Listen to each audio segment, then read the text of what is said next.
जब हम हलाल रोजी खाते थे, हराम की तरफ हम नजर नहीं डालते थे, जब हमारे पेट में और हमारी बीवियों के पेट में जब हलाल लुकमा जाता था तो हमारी बीवियों के पेट से मुहद्दिस, वली, कामिल, आलिम और फाजिल लोग पैदा हुआ करते थे, मुहद्दिस पैदा हुआ करते थे। और जब से हमने और हमारी औरतों ने माले हराम खाना शुरू किया, जहां से भी माल आए और हड़प लो, ये खाना शुरू किया, मेरे भाइयों, टिकटॉक पर और इंस्टाग्राम पे डांस करने वाली बेगैरत, बेहया लड़कियां और बेहूदे लड़के आज हमारे माँ और बहनों की कोख से पैदा हो रहे हैं, डांसर पैदा हो रहे हैं, नचड़िए पैदा हो रहे हैं, नशड़िए पैदा हो रहे हैं, और ये सब माले हराम के खाने की वजह से हो रहा है। इन्नमल मोमिनून अल्लज़ीना इज़ा ज़ुकिरल्लाहु वजलत क़ुलूबुहुम व इज़ा तुलियत अलैहिम आयातुहु ज़ादतहुम ईमाना व अला रब्बिहिम यतवक्कलून। और मोमिन की तीसरी सिफत क्या है? मोमिन का तीसरा वस्फ क्या है? वो सिर्फ अपने रब पर तवक्कुल करता है, वो सिर्फ अपने रब पर भरोसा करता है। मुसलमान का भरोसा तावीज पे थोड़ी होता है, मुसलमान का भरोसा गंडों पे थोड़ी होता है, मुसलमान का भरोसा और मोमिन का भरोसा कठमुल्लाओं पे थोड़ी होता है। साहब क्या मौलाना साहब, फलां लड़की से मेरा दिल बहुत लग गया है, कोई ऐसा दुआ पढ़िए, तावीज दीजिए कि बस वो दौड़ती हुई मेरे पास चली आए। और ये कठमुल्ला बैठे हैं, लाओ 51 रुपए, लाओ 100 रुपए, 101 रुपए, लो बस ये काला कपड़े में लपेट कर गले में डाल देना, जैसी इस पर नजर पड़ेगी लड़की की, दौड़ती हुई चली आएगी तेरे पास। जो दूसरों के लिए कुआं खोदता है ना, खुद कुएं में गिर जाता है। एक मौलाना साहब ताबीज बहुत देते थे यही मोहब्बत के। एक मर्तबा उन्हीं की लड़की के लिए कोई ताबीज लेने आ गया, मौलाना साहब ने लड़की का नाम पूछा, क्या है लिखा जाता ताबीज में? जब उसका नाम लिया कि फलां, कबाब का नाम फलां, यानी उसी का नाम ले लिया मौलवी का, तो मौलवी आग बगोला, गुस्सा, शर्म नहीं आती मेरी बेटी के लिए? कहा क्यों? दूसरों की बेटियों के लिए आप देते हो, आपकी बेटी किसी भी तो कोई मोहब्बत कर सकता है, तो क्या हुआ? जूता उठाया। जो दूसरों के लिए पसंद नहीं करते हो, अपने लिए पसंद नहीं करते, वो दूसरों के लिए पसंद क्यों कर रहे हो साहब? जब तुम किसी दूसरे को अपनी बेटी का तावीज नहीं दे सकते हो तो दूसरे को कैसे देते हो? ये बेगैरत मौलवी, ईमान का सौदा करने वाला मौलवी है, ये पाखंडी मौलवी है। और ऐसे कठमुल्लाओं से बचिए मेरे भाइयों, ये इस्लाम पर नहीं चलते।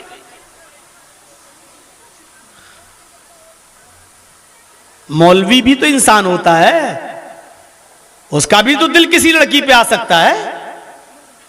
और जैसे एक बार हुआ भी था, आ गया किसी लड़की पे मौलाना का दिल, 55-60 साल का यह अधेड़ मौलवी 16-17-18 साल की लड़की से प्यार कर बैठा। अब दिल कह तो पाया नहीं उससे, कुछ पढ़ाने जाता था ट्यूशन, अब कुछ कह तो पाया नहीं, तो पढ़ने वाली, खाने वाली किसी चीज पर कुछ दुआ हुआ पढ़ के लाया। कहा बेटी तुम बहुत खूबसूरत हो, तुम इसको खा लेना, तुम्हारे ऊपर नजर नहीं लगेगी। कमीना बेटी भी कह रहा उसको। उसने कहा ठीक है मौलाना साहब, हम बाद में खा लेंगे। उसने रख दिया कहीं, इत्तेफाक से हवा चली और वो खाने की चीज जमीन पे गिर गई। सुबह उठकर उसकी अम्मा ने जब झाड़ू लगाई तो वो खाने वाली चीज कूड़े के साथ बाहर चली गई, उसको खा गई ये कुतिया। जब उसको कोई कुतिया खा गई तो कुतिया हो गई मौलाना साहब की आशिक। अब जहां मौलाना साहब जा रहे हैं वही कुतिया जा रही है। अब मौलाना साहब नमाज पढ़ाने जा रहे हैं, कुतिया भी वही जा रही है। मौलाना कहते ये क्या गजब हो गया, वो पैजामा पकड़ के लटक रही कर रही। मौलाना समझ गए कि मामला कुछ गड़बड़ है, कुछ जो चीज खिलाना किसी और को चाहिए, कमबख्त खाइए गई है। तो दूसरों के लिए कुआं खोदता है, वो खुद उस कुएं में गिरता है। मेरे भाइयों, ऐसा कोई तावीज नहीं आता है, लिख लो, नोट कर लो। अगर कोई कहे कि फला तुम्हारा वश में हो जाएगा, फला तुम्हारा गर्विदा हो जाएगा, दौड़ता हुआ चला आएगा, ये सारी चीजें ढोंग हैं। ये जादू से तो मुमकिन है, सिफली अमल से तो मुमकिन है, लेकिन कुरान और हदीस से अगर सोचोगे तो ये नहीं होगा। और सिफली अमल के लिए बहुत गंदा गंदा काम करना पड़ेगा। कब्रिस्तान जाइए, आप मुर्दों की हड्डियां निकाल के लाइए, अपनी लैट्रीन करके खाइए। सिफली अमल बहुत गंदा होता है। आजकल जो एक दूसरे की दुकानें बंद करवा रहे हैं, एक दूसरे के ऊपर जादू को करवा रहे हैं ना, ये सिर्फ सिफली अमल होता है। सिफली अमल गंदा, जादू टोना। और इसकी एक ही सजा है इस्लाम में, जो जादू करे और जो जादू सिखाए और जादू दिखाए, उसकी इस्लाम में एक ही सजा है कि उसकी गर्दन उड़ा दी जाए, उसको कत्ल कर दिया जाए। जादू सीखने वाले की सजा इस्लाम में गर्दन काट देना है। ये बेवकूफ मत बनिए आप, कोई ऐसा तावीज नहीं होता। मौलाना साहब घर में बरकत नहीं हो रही है, ऐसा कोई तावीज नहीं है जो आपके 100 के नोट को 1000 बना दे। ऐसा कोई तावीज नहीं है जो आपके 500 के नोट को 5000 बना दे। और अगर ऐसा कोई तावीज आ रहा होता तो मौलाना जर्जीस यूपी से चलकर आपके कटियार में तकरीर करने नहीं आता, वहीं दुआएं पढ़ता रहता और 500 का 5000 बनाता रहता। अगर ऐसा कोई तावीज होता तो कोई मौलवी आज 5000 रुपए में आपकी मस्जिद में इमामत नहीं कर रहा होता। ऐसा कोई तावीज नहीं। ऐसा कोई तावीज होता तो अल्लाह के रसूल ये नहीं कहते कि मेहनत करो, मजदूरी करो और हलाल रोजी कमाओ, और मालिकों को यह हुक्म नहीं देते कि मजदूर का पसीना सूखने से पहले उसकी मजदूरी दे दो। दुआ बता दिए होते। अगर ऐसी दुआएं होती तो आप भी अपने बच्चों को मौलवी बना रहे होते। बेटा जा मौलवी पढ़ के आ, ये दुआ सीख के आ, घर में 500 के नोट को 5000 बना, 100 के नोट को 1000 बना। आप भी सब अपने बच्चों को मौलवी बना रहे होते। एक अमीर आदमी के घर में चोर ने चोरी कर ली, जिस पर अलमारी पे लिखा हुआ था इन्नल्लाह यर्ज़ुक़ु मन यशाउ बिगैर हिसाब। अल्लाह जिसको चाहता बगैर हिसाब के रोजी देता। चोर समझ गया इसी में रखा है सब कुछ माल। चोर आया, सोना चांदी सब चुराया। अब सोचने लगा यार कुरान की आयत तो लिखी हुई है, अब ये सुबह इसका मालिक देखेगा बेचारा तो कहेगा कि यार कहाँ है, ये तो सब चौपट हो गया, सब चोरी हो गया। तो चोर भी इतना बदमाश था, वो माल तो सब चुरा लिया और कुरान की आयत का बोर्ड हटा के दूसरी आयत लगा गया इन्नल्लाह माअस साबिरीन। अल्लाह सब्र करने वालों के साथ है। अब सुबह जब अमीर आदमी उठा, है मैंने तो लिखा था इन्नल्लाह यर्ज़ुक़ु मन यशाउ बिगैर हिसाब। ए बीबी ना, अरे कुरान की करामत देख, अरे देख अपनी आप आयत बदल गई, लिखा इन्नल्लाह माअस साबिरीन। बीबी समझदार थी, कहने लगी करामत नहीं हजामत हो गई तुम्हारी। क्या है, क्या बात कर रही हो? खोल के देखा तो पूरी खाली पड़ी है, सोना चांदी हीरा सब गायब। का चोर ने सही कहा, अल्लाह सब्र करने वालों के साथ है। मेरे भाइयों, अगर इन आयतों से बरकतें होने लगे तो जिस घर में कुरान रखा होता उस घर में कभी चोरी नहीं होती। इसलिए इन पाखंडियों से बचे रहना, पाखंडियों से बचे रहना। मैं ये नहीं कह रहा हूं खैर बरकत नहीं होती, खैर बरकत होती है, लेकिन उसके लिए दुआएं बताइए। आप रिज़्क़ की दुआ मांगिए, अल्लाहुम्मा ग़फ़िरली वरहमनी वहदनी वआफ़िनी वरज़ुक़नी। दुआ मांगिए, कौन मना कर रहा है? अल्लाह से रिज़्क़ हलाल मांगिए, मेहनत करिए, मजदूरी कीजिए। और कहा जो बंदा मेरे ऊपर कमा हक़्क़हू भरोसा कर लेता है, तवक्कुल करता है, जैसा करना चाहिए मैं उसको वैसे ही रिज़्क़ देता हूं जैसी चिड़िया अपने घोंसलों से निकलती हैं और शाम को जब वो वापस आती हैं तो उनका पेट भरा हुआ होता है। अगर तुम मेरे ऊपर भरोसा कर लोगे तो हम तुम्हें भी चिड़ियों की तरह रिस्क देंगे। लेकिन चिड़िया अपने घोंसलों में नहीं बैठी रहती, चिड़िया उड़ती हैं, जंगल में जाती हैं, दाना चुगती हैं, पेट अपना भरती हैं। उनको भी घोंसलों से निकलना पड़ता है, चुगने के लिए जाना पड़ता है, जंगल जंगल डाली डाली टहनी टहनी बैठना पड़ता है, तब उनका पेट भरता है। अल्लाह ने कहा तुम ऐसे ही भरोसा मेरे ऊपर कर लो और मेहनत करो, तवक्कुल अल्लाह पर हो तो अल्लाह तुम्हें वैसे ही रोजी देगा जैसे चिड़ियों को देता है, चिड़ियों को देता है। तवक्कुल हो तो अल्लाह की जात पर, भरोसा हो तो अल्लाह की जात पर भरोसा। मैंने कल एक वाकया सुनाया था, जी चाहता है कि आज आपको भी एक वाकये की तरफ लेके चलो। मेरे भाइयों सुनिए, बहुत दिलचस्प वाकया है। इस वाकये को आपको जाना है जा सकते हैं, लेकिन इस वाकये को जरूर सुन लीजिएगा मेरे भाइयों।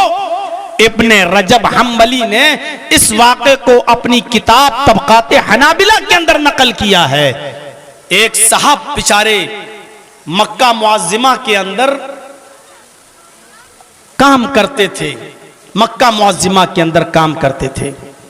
गरीब आदमी था वो, मक्का में काम करता था, बहुत गरीब मुफलिस तलाश आदमी। एक दिन ये गरीब आदमी रिस्क की तलाश में, मजदूरी की तलाश में निकलता है। भूखा है, फाका है, कुछ खाया पिया नहीं है। सोचता है कि चलो शायद किसी की नजर मेरे चेहरे पे पड़ जाए और मुझे मेरा चेहरा देखकर कोई मुझे खाना खिला दे, मेरे पास तो कुछ नहीं है खाने के लिए। ये शख्स निकलता है अपने घर से। और मेरे साथियों सुनिएगा, बड़ा दिलचस्प वाकया मैं सुना रहा हूं आपको। ये शख्स जब अपने घर से निकलता है, भूखा है, प्यासा है बेचारा, रोजी की तलाश में निकलता है। रास्ते में इसको एक रेशम की थैली मिलती है, रेशम की थैली, और उसमें रेशम की डोरी से गांठ लगी हुई है, यानी उसका मुंह रेशम ही की डोरी से बंधा हुआ है। इसने उस थैली को उठाया और रेशम की डोरी को खोलकर जब देखा तो उस थैली के अंदर बेशकीमत, बहुत महंगा मोतियों का एक हार उसको नजर आया। उसने थैली उठाई और लेकर अपने घर चला आया और घर लाकर सोचने लगा, पता नहीं किस अल्लाह के बंदे की ये थैली होगी, बेचारे की गिर गई है। चलो अगर कोई मिलेगा तो उसको दे देंगे, और नहीं हुआ तो ये मेरी हो जाएगी। अब मेरे बुरे दिन खत्म हो जाएंगे, अच्छे दिन मेरे शुरू हो जाएंगे। मोतियों का ये हार हम बेचकर हमारी गुर्बत दूर हो जाएगी, काफी महंगा ये सोचता है। और उस मोतियों के हार को उसी रेशम की थैली में, उसी रेशम के धागे से बांधकर फिर चल देता है। चलें कुछ मेहनत करें, मजदूरी करें, शायद कुछ हमें रिस्क मिल जाए, रोजी मिल जाए, एक दो रोटी में खा लूं। ये फिर निकलता है और खाने काबा की तरफ जाता है। नमाज का टाइम है, ये नमाज पढ़कर निकलता है। क्या देखता है कि एक बुजुर्ग अपने हाथ में 500 अशरफियां लिए हुए हैं, खाने काबा के बाहर 500 अशरफियां लिए हुए हैं, और ऐलान कर रहे हैं कि ये 500 अशरफियां मैं उस आदमी को दूंगा जो मेरी रेशम की थैली वापस कर देगा, जो मेरी रेशम की थैली वापस कर देगा। इस आदमी ने सोचा, इस लड़के ने, नौजवान ने, कि ये थैली इसी बुजुर्ग की है, चलता हूं इसके पास। ये गया, कहने लगा कि बाबा आपकी थैली कैसी थी? उन्होंने जो अलामत बताई, इसने कहा चलिए मेरे घर पर आइए, दिखाता हूं, अगर आपकी हो तो आप ले लीजिएगा। और रास्ते पर ये सोचता हुआ आया कि चलो मोतियों का हार जिसका है उसको पहुंच जाएगा, मुझे ज्यादा मेहनत तो नहीं करना पड़ी ढूंढने में उसके मालिक को, मुझे खुद ही उसका मालिक मिल गया और बदले में बेचारा 500 अशरफी दे देगा, तो कम से कम उससे कुछ दिन तो हमारे घर का गुजर बसर चल जाएगा, हमारा खाना पीना हो जाएगा, हमारे हालात तो कुछ तो बेहतर हो जाएंगे। 500 अशरफियां ही सही, लेकिन चलो कम से कम कुछ तो मिल जाएगा। ये उसको अपने घर लाया, थैली वैली दिखाई तो वो बाबा पहचान गया, वो बुजुर्ग पहचान गया, कहने लगा बेटा ये थैली मेरी है, इसमें इतने इतने मोती हैं, मोतियों का हार है, अगर यकीन नहीं आता तो निकाल लो। उसने निकाला, कहा मोतियां गिन लो। उसने मोती गिने तो उतने ही थे जितने उस बुजुर्ग ने बताए। इसने हार वापस कर दिया, रेशम की थैली वैसी उसको वापस कर दी और वादे के मुताबिक उस बुजुर्ग ने 500 अशरफियां इसको जब दी तो इस नौजवान ने कहा बुजुर्ग से, बाबा जब ये अमानत तुम्हारी थी और मैंने तुम तक पहुंचा दी है, ये मेरा फर्ज था कि उसके मालिक तक उसकी अमानत को पहुंचाना, तो जब मैंने तुम्हारी अमानत तुम तक पहुंचा दी तो ये 500 अशरफियां मुझे क्यों दे रहे हैं? मैंने आपका कोई काम तो नहीं किया, आपकी कोई मेहनत तो नहीं की, ये तो मेरा फर्ज था उसके मालिक को ढूंढना और वो मालिक बगैर मेहनत के मुझे मिल गया। आप अपनी अमानत लेकर जाइए, मुझे 500 अशरफियां नहीं चाहिए। उस बुजुर्ग ने बहुत दिया, लेकिन इसने कहा कि बाबा मेरा जमीर गवारा नहीं करता बगैर कुछ किए हुए मैं 500 अशरफियां ले लूं, जब मैंने कोई काम ही नहीं किया तो क्यों लूं, मेरा दिल गवारा ही नहीं करता है। उसने बहुत इसरार किया, बेटा ले लो, मैं तो वैसे ही देता। कहा नहीं। अच्छा खुशी में ले लो। कहा नहीं, आप खुशी में और किसी को क्यों नहीं, मुझे क्यों दे रहे हैं? इसीलिए तो दे रहे हैं क्योंकि मैं आपकी अमानत वापस कर रहा हूं। मैं समझ रहा हूं ये आप मेरी उजरत दे रहे हैं, मेरी उजरत है ही नहीं, आपकी अमानत थी, मैंने आपको दे दी, अब आप इस अमानत को लेकर जाइए। मेरे पास पानी के सिवा कुछ नहीं है जो मैं आपको पिला सकूं, मेरे पास खाने की कोई चीज नहीं है, मैं खुद भूखा हूं, लेकिन ये अमानत लेकर आप जाइए। चलो बेटा हम तुम्हें बाहर खाना खिला देते हैं। नहीं, आप इसी खुशी में तो खाना खिलाएंगे क्योंकि मैंने आपकी अमानत आपको वापस कर दी। अगर आपने मुझे खाना खिलाया तो वो भी मेरी मजदूरी माना जाएगा, वो तो हमने कोई काम ही नहीं किया तो मजदूरी कैसी? ले जाइए, मेरा दिल गवारा नहीं। चला गया बेचारा वो बुजुर्ग, इसने नहीं लिया 500 अशरफी। 4 साल 5 साल 6 साल 8 साल 10 साल ये मक्के में रहता है नौजवान। अब इसको अपने घर जाने की जरूरत पेश आती है और हमेशा हमेश के लिए मक्के को खैराबाद कह रहा है। अब चले, हम अपने घर चले, अपने गांव में चले, अपनी बस्ती में चले, वहां शादी आदि करके अपना घर बसाएं, अपने माँ बाप की खिदमत करें। यह नौजवान अपने घर की तरफ जा रहा है, समंदर का सफर है, कश्ती में बैठा हुआ है। सुनो मेरे नौजवानों, अल्लाह पर तवक्कुल, अल्लाह पर भरोसा करने का क्या इनाम मिलता है। मोमिन की सिफत है अल्लाह पर भरोसा करना। यह आदमी कश्ती में बैठ जाता है, समंदर का सफर है, बीचों बीच समंदर में जब इसकी कश्ती पहुंचती है एक हादसे का शिकार हो जाती है, कश्ती टूट जाती है, कश्ती टूट जाती है। उस कश्ती में जितने भी आदमी बैठे थे एक एक करके सारे आदमी डूब के मर जाते हैं। ये नौजवान जिसका नाम अबू बकर मोहम्मद इब्ने अब्दुल बाकी है, ये नौजवान जिसका नाम अबू बकर मोहम्मद इब्ने अब्दुल बाकी है, ये अपनी जबान से वाकया बयान करता है कि एक एक करके सब डूब कर मर गए, लेकिन अल्लाह ने मुझे बचा लिया। हुआ यूं कि जो कश्ती टूटी थी मैं उसके एक तख्ते पर बैठ गया, जो कश्ती टूटी एक तख्ते पर मैं बैठा रहा और समंदर की मौजें उस लकड़ी के तख्ते को हाँकती रही, खींचती रही, बहाती रही। कई दिनों कई रात मैं उसी तख्ते पर बैठा रहा और समंदर की मौजें उस तख्ते को बहाती रही, यहां तक कि कुछ दिन के बाद मैं एक जजीरे पे पहुंच जाता हूं, एक टीले पे पहुंच जाता हूं। मैं टीले पे जजीरे पे पहुंचा। अभी मैं वहां रुका ही था कि मुझे आजान की आवाज सुनाई दी, तो मैंने सोच लिया कि ये बस्ती मुसलमानों की बस्ती है। मैं उस आजान की तरफ चल दिया। उस जजीरे से जब मैं चला उस आजान की तरफ, तो मैं एक बस्ती में पहुंच गया जहां वहां मस्जिद मिल गई। लोगों के साथ मैंने भी नमाज पढ़ी और नमाज पढ़ने के बाद सारे लोग अपने अपने घर में चले गए। मैं मुसाफिर था, मैं वहीं रुक गया। मुझे नहीं मालूम कि कौन सी बस्ती है और मेरा घर कहाँ है, मैं कहां से आया हुआ हूं, मुझे ये तो मालूम है, लेकिन अपने गांव अपने घर पहुंचूंगा कैसे? इतने दिन और इतनी रातों के बाद मैं इस चट्टान पर, इस टीले पर, इस जजीरे पे आया हूं। ये बस्ती कौन सी है ये भी मुझे नहीं मालूम। ये नमाज पढ़ने के बाद वहीं बैठ जाता है और कुरान की तिलावत करने लगता है। अबू बकर मोहम्मद इब्ने अब्दुल बाकी कहते हैं, जब मैं कुरान पढ़ने लगा तो गांव वालों ने, बस्ती वालों ने मुझे कुरान पढ़ते हुए देखा तो कहने लगे क्या आप कुरान पढ़ना जानते हैं? मैंने कहा जी अल्हम्दुलिल्लाह मैं कुरान पढ़ना जानता हूं। वो लोग कहने लगे कि मुझे भी कुरान पढ़ना सिखा दीजिए। हमने उनके बड़ों को, छोटों को, बच्चों को और उनके बुजुर्गों को कुरान पढ़ाना शुरू कर दिया। मेरे खाने पीने रहने का उन लोगों ने इंतजाम कर दिया। मुझे तोहफा देते थे, मुझे तहाइफ ला ला कर, गिफ्ट ला ला कर देते थे, खाने पीने का इंतजाम करते थे।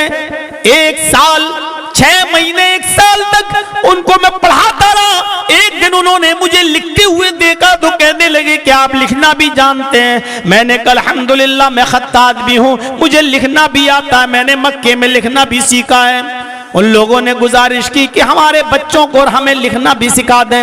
हम उनको लिखना भी सिखाने लगे और कुरान पढ़ाने भी लगे।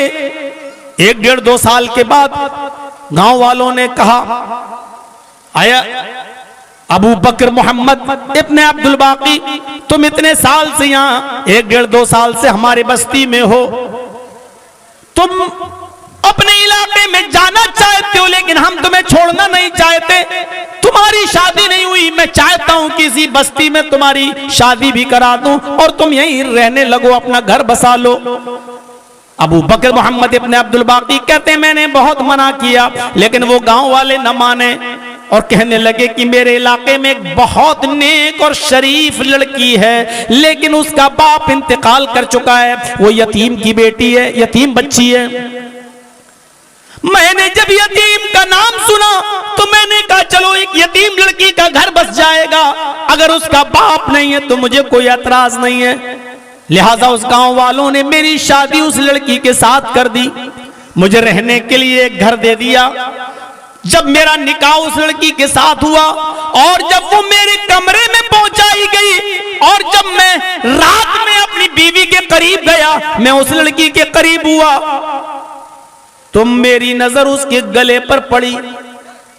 मैंने उसके गले में मोतियों का वैसा ही हार देखा, मैंने उसके गले में मोतियों का वैसा ही हार देखा जो हार मुझे मक्का मुअज्जिमा में मिला पड़ा था और जो मैंने एक बुजुर्ग को सुपुर्द कर दिया था।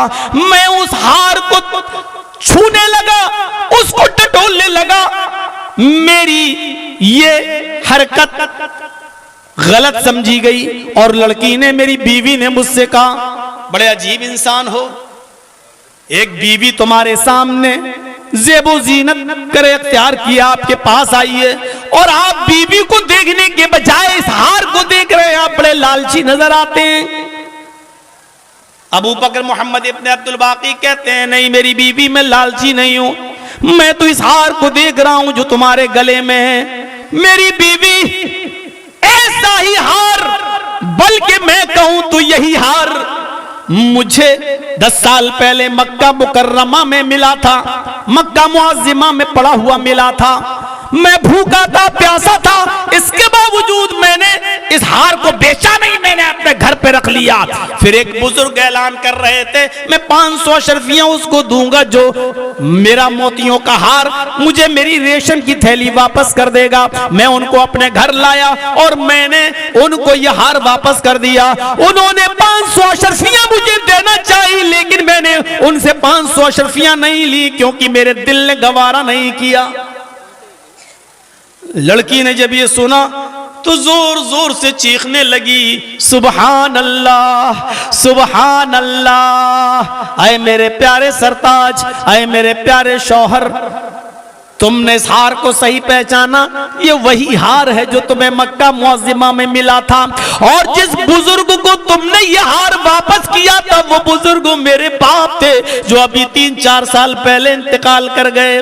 वो बाप मेरे थे, लेकिन जब से मक्का से वापस यहाँ आए तब से बराबर ये दुआ करते थे, आए अल्लाह, मैंने इस दुनिया में सिर्फ एक ही नौजवान ईमानदार मर्द देखा है। आए अल्लाह, किसी तरीके से इंतजाम कर दे, उस नौजवान को यहाँ पहुंचा दे, ताकि मैं अपनी बेटी का निकाह उस नौजवान से कर दूं, मैं अपनी बेटी का रिश्ता उस नौजवान से कर दूं। वो ये दुआ मांगते रहे, उनकी जिंदगी में ये दुआ पूरी नहीं हुई, लेकिन अल्लाह ताला ने तुम्हें यहाँ तक पहुंचा दिया और गांव वालों ने तुम्हारा निकाह मेरे साथ कर दिया। मेरे भाइयों, गौर कर रहे हैं आप, जरूरी नहीं कि दुआ आज मांगो आज ही पूरी हो जाए। दुआ जरूरी नहीं कि आप अभी मांगे और कल पूरी हो जाए, नहीं, मरने के बाद भी अल्लाह रब्बुल आलमीन दे सकता है।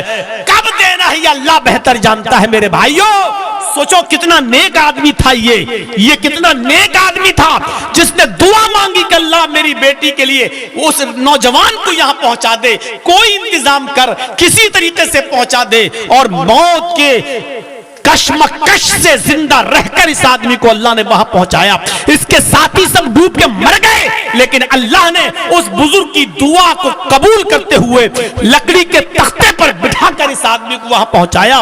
क्यों? इस आदमी ने अल्लाह पर तवक्कुल करके उसका हार उसको दे दिया।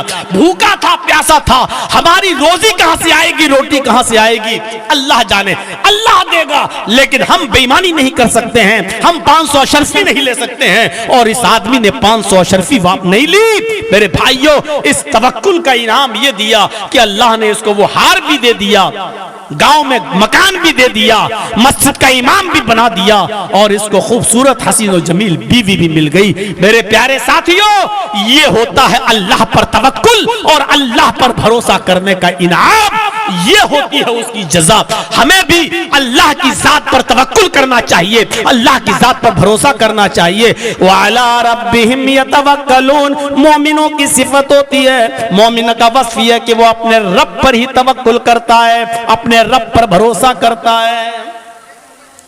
कितना भरोसा है आज हमारे रब पर हमें? अरे हमें तो अपने कारोबार पर भी अल्लाह पर भरोसा नहीं है कि अल्लाह में रिज़्क देगा। आज हर कारोबार में झूठ, दंद फंद, हेरा फेरी, कौन सा कारोबार आज हमारे पास है जो ईमानदारी के साथ आज हम चला रहे हो? और जब वाकयात सुन ही रहे हो तो नौजवानों, एक वाकया तुम्हारे सामने और रखता हूं, सुनिए। हजरत मुबारक का वाकया मैं आपके सामने रखने जा रहा हूं। हजरत मुबारक भी बहुत गरीब थे, ये भी मजदूरी की तलाश में निकले कि कोई हमें मजदूरी पर रख ले। क्या देखते हैं कि एक रईस और एक अमीर आदमी कहता है, मेरे बाग में काम करोगे, मेरे बाग में काम करोगे? इन्होंने कहा करेंगे, रोजाना पानी मारना है और मेरे आम के पेड़ों की देखरेख करना है। इन्होंने कहा करेंगे। इसको रख लिया। हजरत मुबारक को जब रख लिया गया, मेरे प्यारे भाइयों, इस वाक़े को शाह अब्दुल अजीज मुहद्दिस दहलवी रहमतुल्लाह अलैह ने अपनी किताब बुस्तानुल मुहद्दिसीन के अंदर नकल किया है। यह बड़ी मशहूर किताब है शाह अब्दुल अजीज मुहद्दिस दहलवी की बुस्तानुल मुहद्दिसीन। इस वाक़े को उन्होंने अपनी किताब के अंदर नकल किया है कि उनको नौकरी पर रख लिया गया और कहा गया, यही खाना बनाना, खुद बनाना और खाना, हम तुम्हें राशन दे देते हैं, आटा गेहूं चावल सब रख दिया गया, खाना बनाना और खाना, और इसी बाग में तुम रहना, हमारे बाग की देख रेख करना और सुबह उठकर पानी मारना। इनको ये दे दिया गया। 3 साल 4 साल 5 साल का अरसा गुजर गया बाग की देख रेख करते हुए। एक दिन वो अमीर और रईस आदमी कुछ दोस्तों को लेकर बाग में पहुंचा, कुछ दोस्तों को, अपने कुछ दोस्तों को लेकर बाग में पहुंचा और मुबारक से बोला, मुबारक जाओ जरा मीठे मीठे आम तोड़ के लाओ, हमारे मेहमान आए हैं, हमारे दोस्त आए हैं, इनको खिलाना है। हजरत मुबारक बेचारे गए और एक तरफ से आम तोड़कर लाए और रख दिया।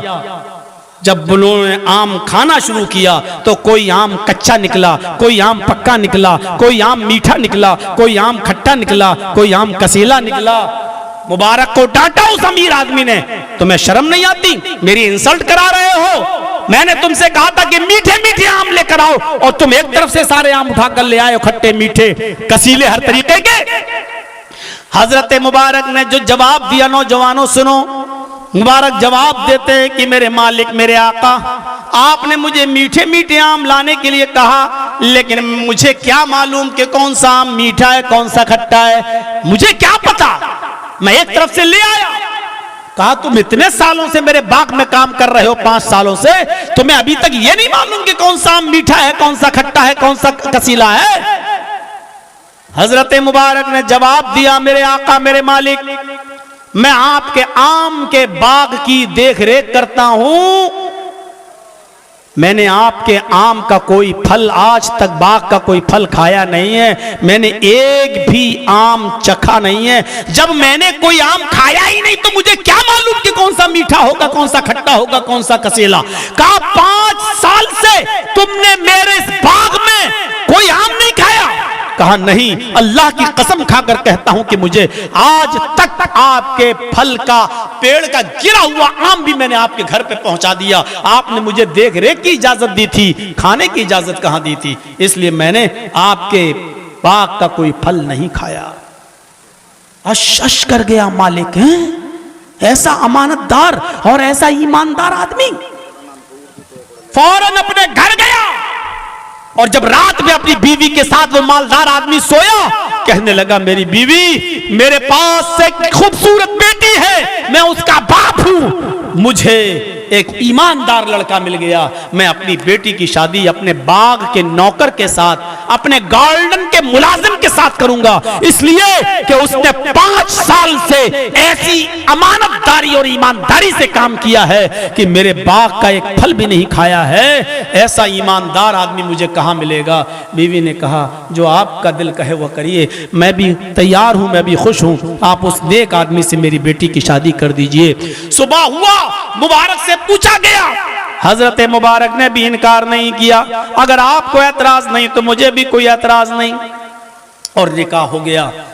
उस अमीर आदमी ने अपनी खूबसूरत बेटी का निकाह हजरत मुबारक से कर दिया और वो बाग भी बतौर गिफ्ट दे दिया। जाओ आए मुबारक, अब इस बाग के मालिक आप हो, मैंने ये बाग भी तुम्हें गिफ्ट के तौर पर दे दिया। मेरे भाइयों, ये हजरत मुबारक वही हैं, वही हजरत मुबारक हैं जो मुलाजिम थे, जो नौकरी की तलाश में निकले थे, जो गरीब थे, जिनके घर में खाने पीने को कुछ नहीं था।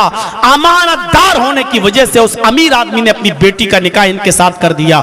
और जब उस बीवी से मिले, उस अमीर की लड़की के साथ इनकी हमबिस्तरी हुई, जब इन्होंने शबे ज़ुफ़ाफ बनाई, तो अल्लाह ताला ने हजरत मुबारक और उस अमीर की बेटी के ताल्लुक से एक लड़का इनको दिया। उस लड़के का नाम रखा इन्होंने अब्दुल्ला। वही अब्दुल्ला आगे चलकर दुनिया के बड़े बड़े मुहद्दिसीन में उनका शुमार होने लगा और वो अब्दुल्ला इब्न मुबारक के नाम से मशहूर हुए। अब्दुल्ला इब्न मुबारक के नाम से मशहूर हुए और दुनिया के बड़े मुहद्दिसीन में उनका शुमार हुआ। इतने बड़े मुहद्दिस बने कि दुनिया के बड़े मुहद्दिसीन में उनका शुमार हुआ। जब हम हलाल रोजी खाते थे, हराम की तरफ हम नजर नहीं डालते थे, जब हमारे पेट में और हमारी बीवियों के पेट में जब हलाल लुकमा जाता था, तो हमारी बीवियों के पेट से मुहद्दिस, वली, कामिल, आलिम और फाजिल लोग पैदा हुआ करते थे, मुहद्दिस पैदा हुआ करते थे। और जब से हमने और हमारी औरतों ने माले हराम खाना शुरू किया, जहां से भी माल आए और हड़प लो, ये खाना शुरू किया, मेरे भाइयों टिकटॉक पर और इंस्टाग्राम पे डांस करने वाली बेगैरत बेहया लड़कियां और बेहूदे लड़के आज हमारे माँ और बहनों की कोख से पैदा हो रहे हैं, डांसर पैदा हो रहे हैं, नचड़िए पैदा हो रहे हैं, नशड़िए पैदा हो रहे हैं, और ये सब माले हराम के खाने की वजह से हो रहा है। अल्लाह से दुआ कीजिए मेरे भाइयों कि अल्लाह हमारी नस्ल को ऐसे नशड़ियों से और ऐसे खुराफातियों से महफूज फरमा दे और हमारे मुआशरे की हिफाजत फरमा। मेरे भाइयों, 1.5 घंटे के इस प्रोग्राम के बाद